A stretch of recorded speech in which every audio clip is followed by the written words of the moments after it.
G'day everybody, thank you for joining us for the Round 6 AFL Fantasy Review. I think that we'll start with, again, the lowest scorer for the week. It's sort of becoming a trend here at the Fantasy Fortress. Big Scotty Llewellyn, take us and start it off. It is becoming a trend, isn't Yeah. it? I mean, I've only beaten you once so far, so... well, let's get into this again. This is ridiculous. This is absolutely ridiculous. Look at this team right here. Oh my god, Yep. this has been an unbelievable season. Anyway, we'll start off with my backline and the biggest bunch of spuds in my whole team. Only one score above 55 this week, and that was from big old Batcher Hooley. I'm lucky he didn't get 50 himself, because that would have been even worse. That would have been horrific. And then Fantasia against Carlton, he can't even score 80.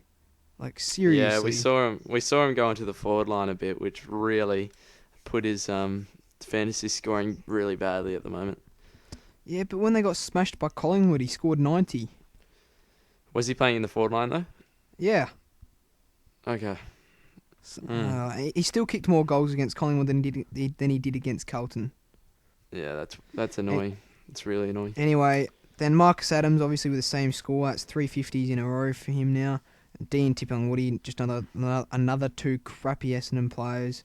And then I had to field Harwood or Cameron this week. So, oh well. Picked the wrong one. 5 points again. It doesn't really matter. I made up for last week when I chose manager over Ellis and I won that one. So the fantasy wells went, you know what? We need to even it out and just give Scott a smack in the head right here. Then I picked up Hanbury instead of Neil because I was worried that Neil might be laid out, and so that worked out for me. Vice captain him, which sucked because then I captained Pendles. Terrible. 12-game streak.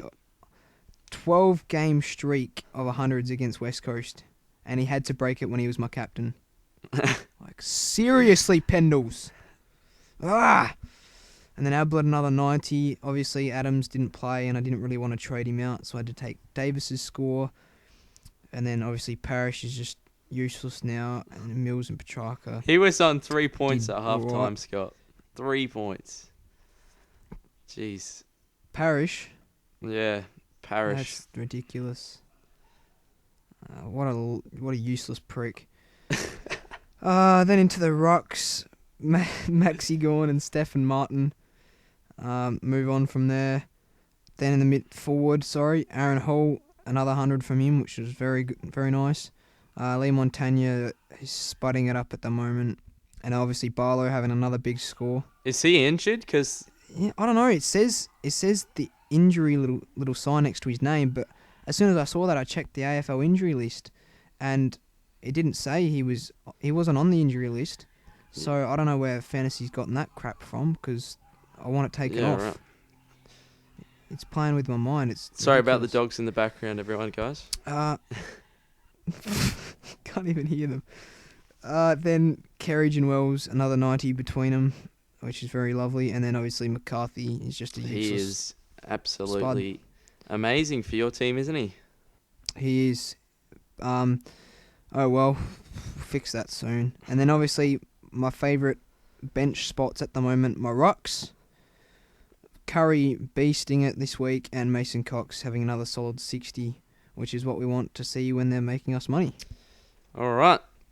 And we'll have a look over your score and your rank if you want to do that. Yeah, we won't forget that this week. 1792. Wow. 1,700 when probably par this week was about 2,050. Well, if you look at my defence, obviously the par is not going to be 2,000 with crappy players like that. Yeah, we all have terrible defenders at the moment. Come on. Anyway, my rank went down 5,000 spots, obviously, because of that par score that Andy said. So I'm now ranked 39,000. I didn't know you could fall much lower than that, but you proved me wrong once again, Scott. So we'll transition into my team for this week.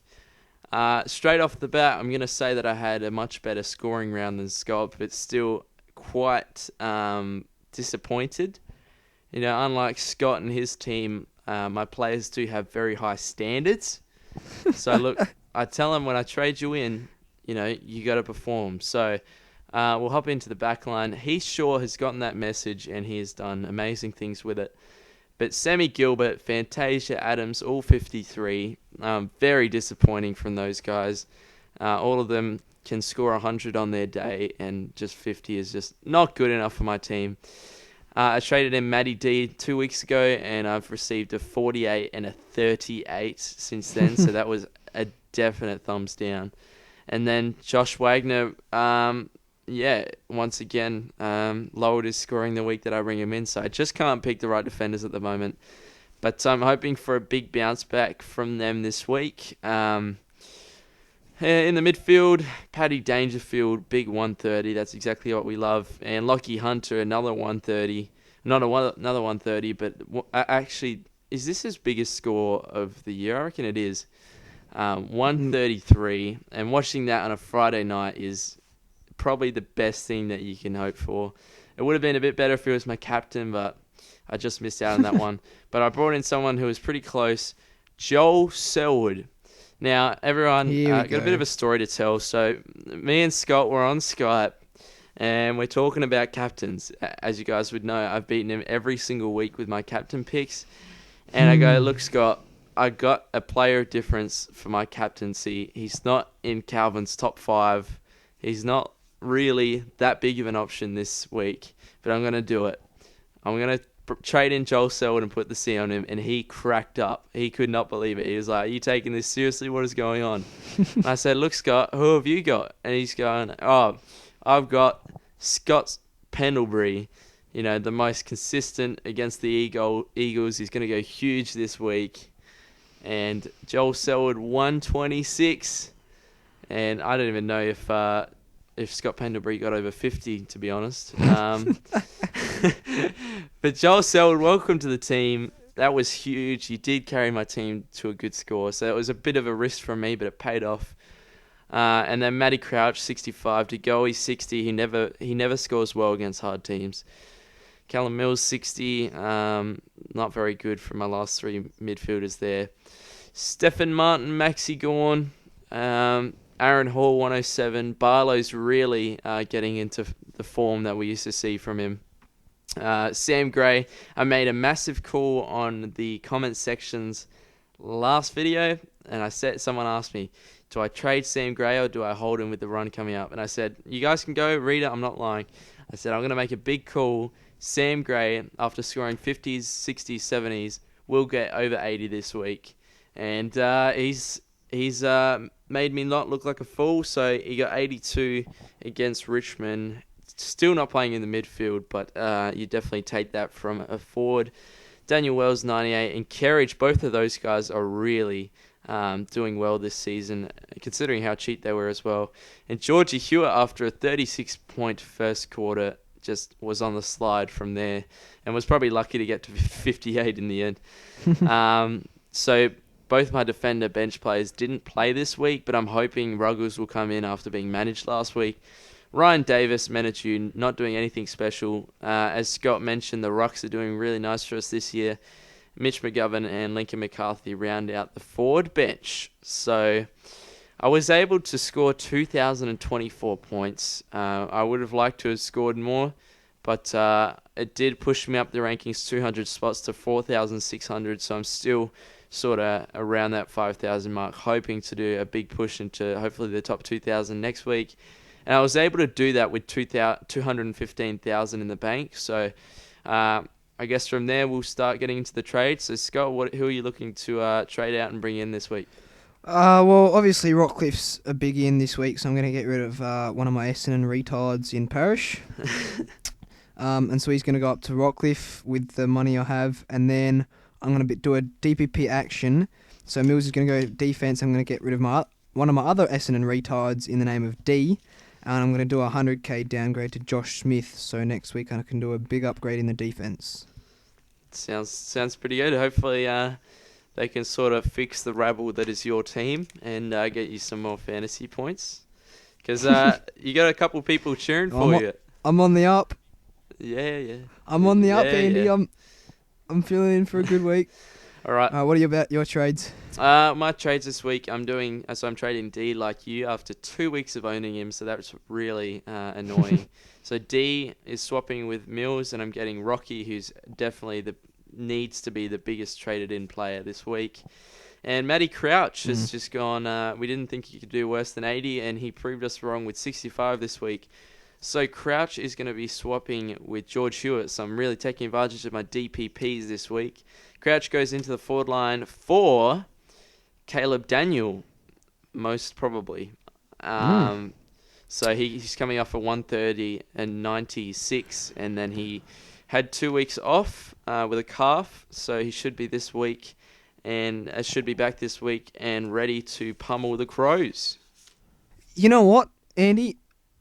I'm sick of this. I'm not going to talk about my players or anything or my captains ever again, because whenever I say something good about my team or my players, it does the opposite. It does, I know.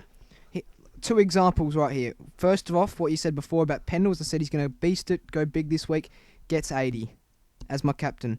Second example, I was out on Sunday morning, and so when I got back at 1:30, I checked the fantasy scores for the Sydney and Brisbane game, and we're halfway through the second quarter. Hanbury's on 58, and I say to one of my mates at school, he's beasting it. Far out, yes, I'm loving this at the moment. For the next 10 minutes of the quarter, Hanbury does nothing. Nothing at all. And that just goes to show, this is not, you know what, I'm done. I'm deactivating my account right now. This is ridiculous. It's happening. I'm sick of this. It's happening, it's deactivating. I'm so sick of this right now. This is ridiculous. Well, you're in a bit of a hole. I get no luck. No luck at all. No, here we go. Deactivate my account. Are you sure you want to deactivate your account? There's no way back from here. If you say okay. Well, see you later, guys, and deactivate.